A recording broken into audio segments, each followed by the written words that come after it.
I can see this one being interesting. What is the difference between worshiping the Judeo-Christian God and worshiping, for example, the flying spaghetti monster or the cyclopic God? Nothing.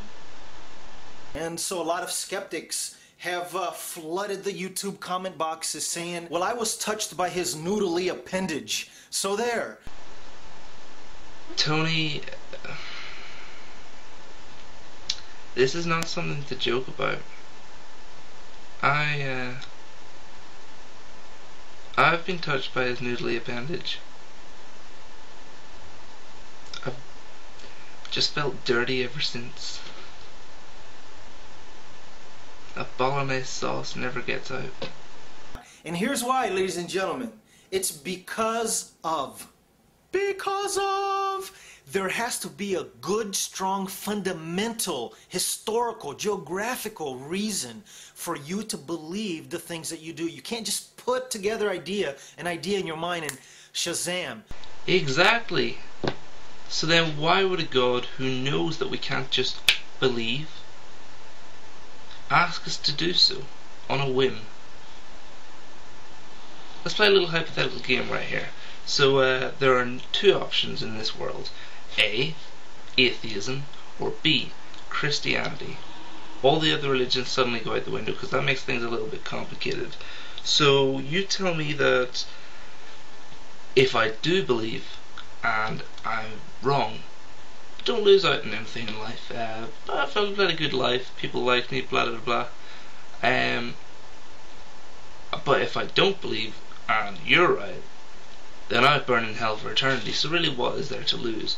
Well, you see, there's a big problem with that. I can't just believe. There are certain things that stop me. Say logic and reasoning.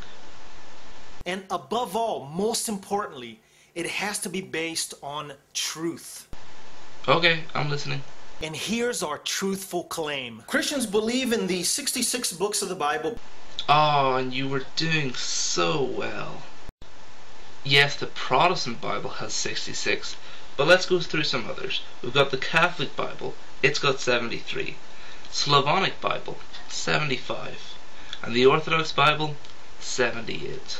And that doesn't even touch on the Apocrypha, the Gnostic Gospels, or any of the books that are referenced in the Bible, but just weren't included. Because of the resurrection of Jesus Christ.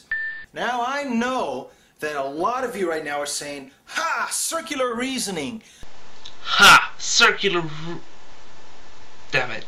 So here's what I'm gonna do today, just for the fun of it. I'm gonna throw away 65 books of the Bible, and we're just gonna say that they do not exist. Awesome. Just for the sake of the argument. Aw, no fair. Who wrote the book? It was the disciple of Jesus, the one whom Jesus loved, as he wrote himself, called John.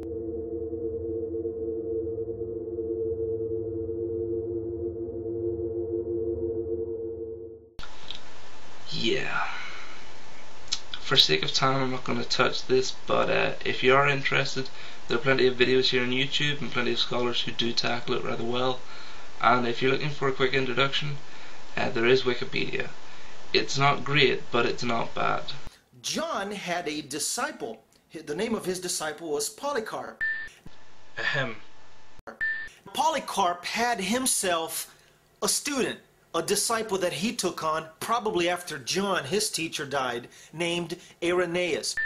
Now we're talking about historical figures here. We're talking about people that really lived. As Irenaeus is learning from Polycarp about Jesus, about Christianity and the rise of Christianity, Polycarp tells him, and we have this in writing, not in the Bible, it's outside of the Bible. We have in writing from Irenaeus that Polycarp was an eyewitness to John the disciple writing in Ephesus about his eyewitness account of one Jesus of Nazareth.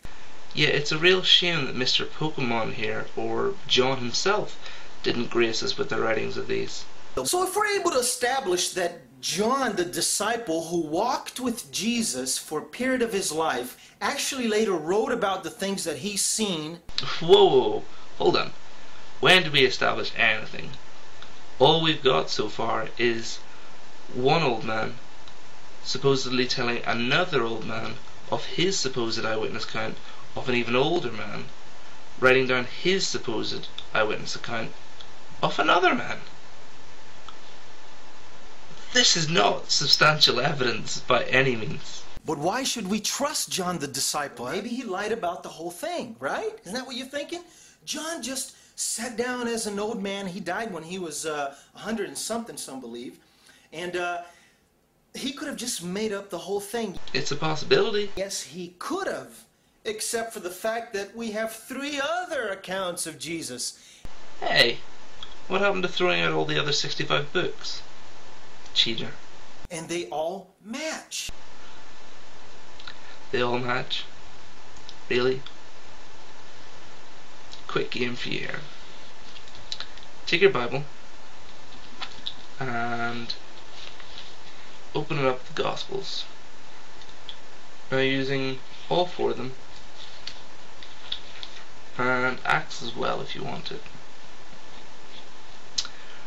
Write me a 24-hour chronological storyline of the first Easter, without missing out a single detail from any of the books, and without making a single contradiction.